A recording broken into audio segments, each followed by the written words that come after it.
नमस्कार युवा भाई बहनों, महान संत महात्माओं, राजा महाराजाओं, प्रिय दोस्तों, देवियों। आज हम आपको भगवान नरसिंह की अवतार की कथा सुनाते हैं। अर्थात भगवान विष्णु जब नरसिंह के अवतार में धरती लोक पर राजा हिरण्यकश्यप के घर पधारे थे और वो यह कथा असत्य पर सत्य की विजय और अहंकार पर स्वाभिमान की विजय को दर्शाती है। और इसका अर्थ है कि जब जब किसी भी मनुष्य या किसी भी भगत पर वो होगी, समस्याएं आएंगी, तब निश्चित बात है कि परमात्मा मनुष्य के रूप में जन्म लेगा। और ये भूत में भी हुआ है, अब वर्तमान में भी हुआ है और भविष्य में भी होगा। अर्थात तीनों कालों में तीन लोक के स्वामी मनुष्य के रूप में धरती पर आते हैं। ठीक है, तो इसमें एक निस्वार्थ भक्त की कथा है भगवान प्रहलाद जी, क्योंकि उन्हें परमात्मा मिल गए तो वो भगवान हो गए। भगवान को जब भगवान मिल मतलब एक सामान्य मनुष्य को परमात्मा मिल जाते हैं तो उसे परमात्मा की उपाधि दे देते हैं, एक प्राकृतिक राजा की उपाधि दे देते हैं। इसका अर्थ यही होता है। तो जब हिरण्यकश्यप भगवान के घर उतरे तो प्रहलाद जी अपने परमात्मा विष्णु की निस्वार्थ भक्ति करते थे। हमेशा हर कहीं उसको ही देखते थे, पूरे कायनात में, पूरी प्रकृति पर, अपने घर की प्रत्येक वस्तु के अंदर। लेकिन उनके पिता बहुत अहंकारी थे, वो अपने आप को ही भगवान समझते थे और एक दिन अपने पुत्र प्रहलाद की ही परीक्षा ले बैठे।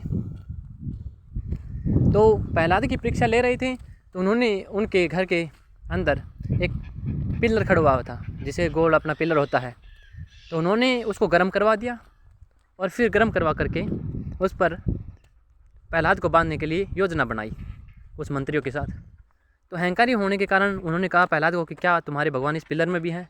तो परम विश्वास होने के कारण प्रहलाद जी ने कहा कि मेरे भगवान इसमें भी हैं। तो उन्होंने बोला बुलाओ अपने भगवान को। तो उन्होंने अहंकार किया तो भगवान ने उनके स्वाभिमान के लिए उस पिलर से बाहर निकले और बड़े क्रोधित हुए।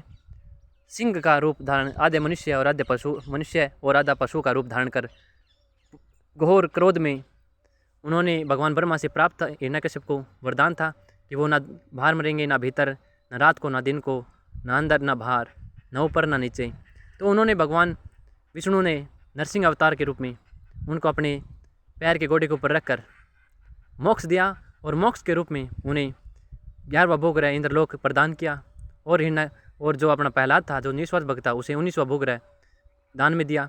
इससे यह कथा का अर्थ निकलता है कि जो भी मनुष्य परम ब्रह्म पर विश्वास करके कोई भी निष्कर्म कार्य करेगा या सकर्म कार्य करेगा, निश्चित बात है उसकी विजय होगी और वो एक दिन इस शरीर को त्याग कर नाना प्रकार के लोकों में जाएगा या फिर शून्य लोक में जाएगा।